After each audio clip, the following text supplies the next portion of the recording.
This is a little bit of a different project for me. It's a magnet, and I've done some magnets before, but this time I was on the website looking to buy a wedding plate for a commission that I received, and happened to see these kind of larger and different shaped magnets available that already had the patterns applied. I pretty much always apply my own patterns, if not create my own patterns, so that's why this one's a little bit different, but I'm looking to get some restocking done at the shop that I'm selling at, and it's just kind of convenient to pick something up that I already had the designs applied. And on this, I would normally, or I kind of plan to just work from one end to the other, but do an across the whole thing to make this continuous shape here. So that's the plan on this.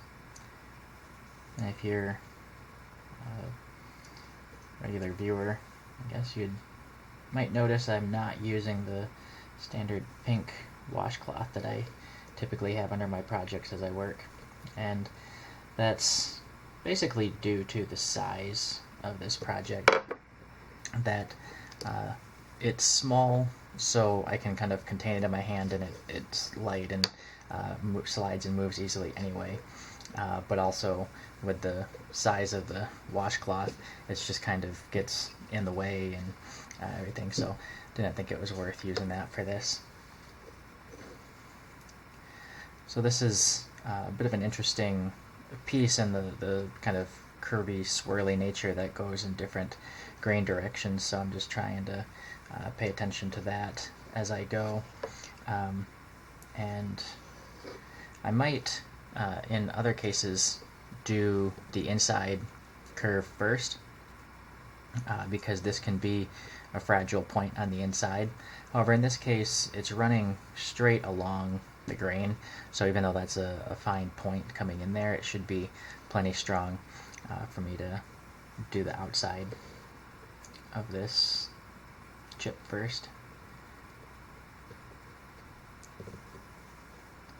This is a pretty simple pattern. I expect to finish it in one sitting here, perhaps entirely in this video. We'll see how it goes.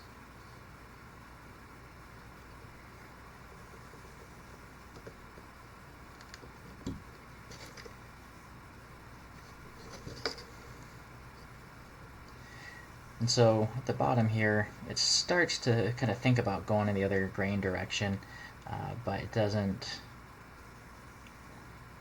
quite cross, at least not enough that I'm going to worry about like changing my carving direction or technique. I will be aware of that and kind of gentle and careful as I come in here to that spot. You can see I missed a little bit on this side. Just come in and try to make those line up like that.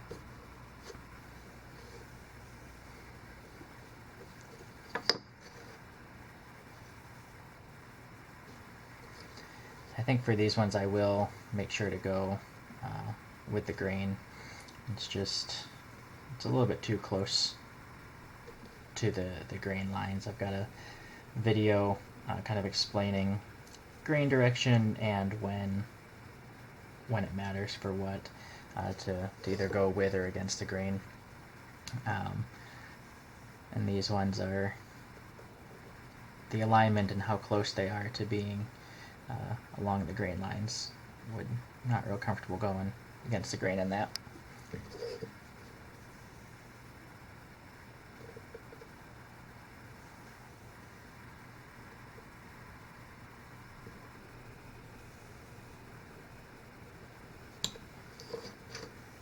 Not sure why that one didn't come out. Would have expected that to release.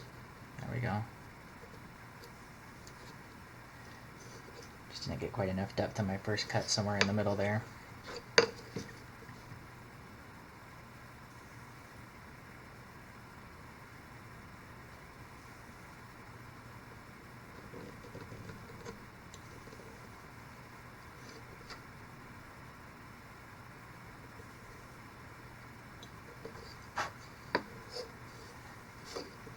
So now on this one, now these lines are going more across the grain, so I'm comfortable to carve in against the grain direction there as they kind of flatten out with respect to the wood grain.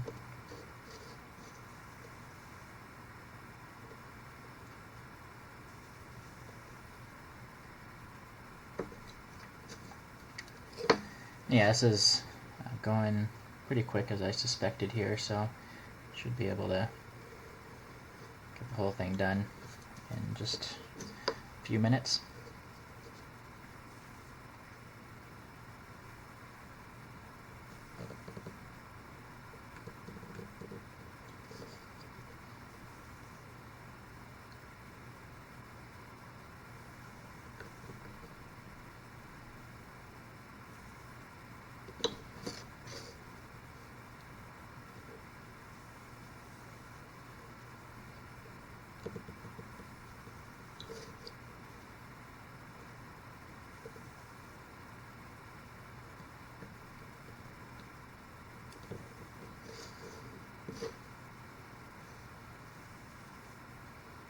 So these ones are a little bit interesting on this Gothic leaf. It's kind of a twisted one, but knowing exactly where's the deepest part here, where are these cuts going to line up.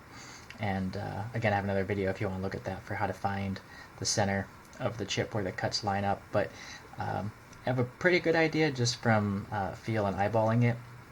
But what I usually end up doing is I'll start out here, kind of still in line with where I'm going to cut, and just push down. And since I cut all those other the outside ones first, as I do this, you can see the chip starts to lift out, at least that half of it. And so that kind of does a little bit of it for me, and now I've got that part that I can stick the tip right there, put the blade on the line that I'm cutting, and then just kind of rock it along that. And so that kind of helps me figure out how to get that stuff all lined up. I'll do the same thing on this one. So you can see, just push down and that releases the chip. Get those two things lined up and then just rock the knife along that line. And these kind of center cutout things aren't perfectly aligned, so I'll have to come off of those a little bit to make it line up as I want.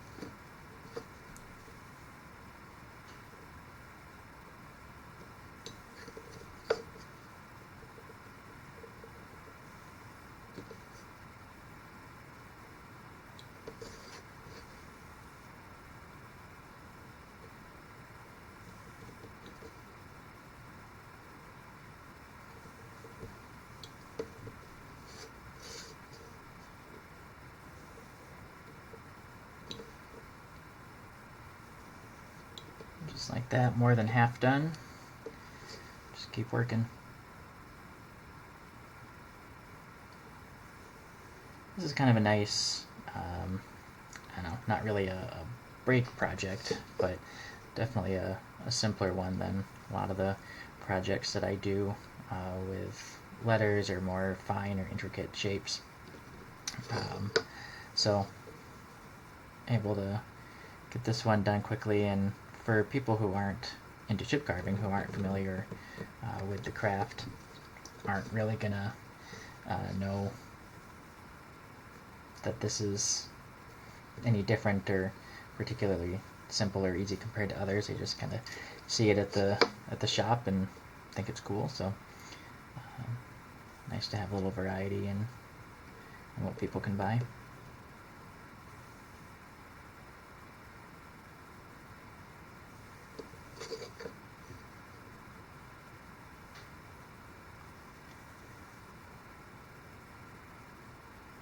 And this chip is kind of an example of where the idea is that these are all meeting right here in this tight point, but it gets pretty fine and delicate in there if you try to actually make them all go in. So you can see technically this chip ends here you know, maybe a couple millimeters short of that junction.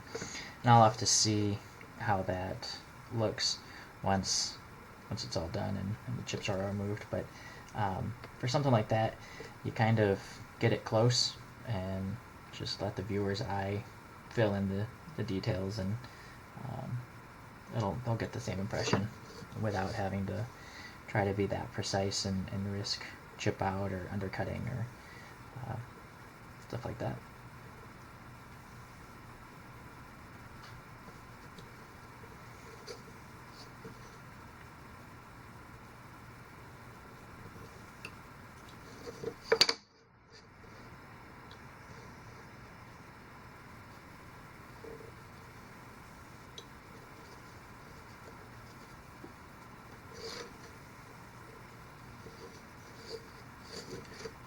I didn't quite get that one lined up correctly.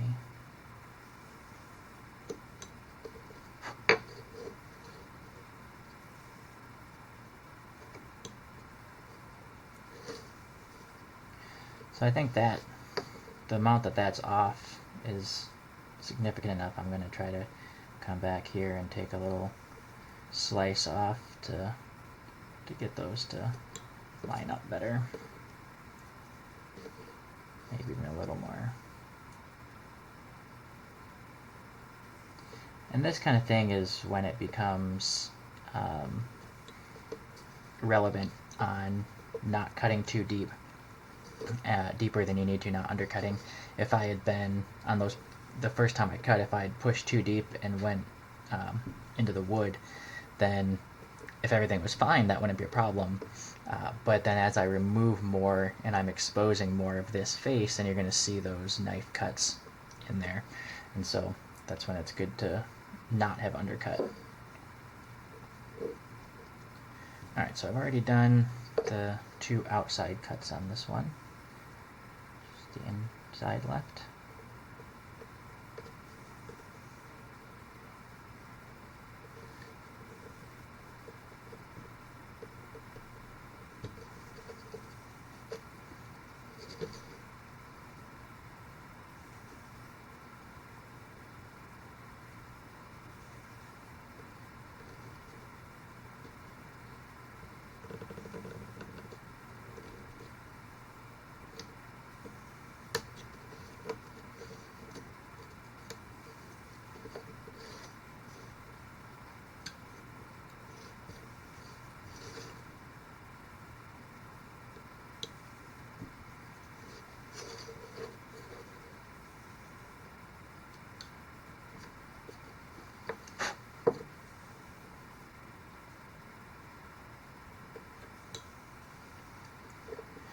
Alright, just like that, that one's done. I'll do a little sanding and erase the pattern lines and see what that looks like at the end, and move on to another one.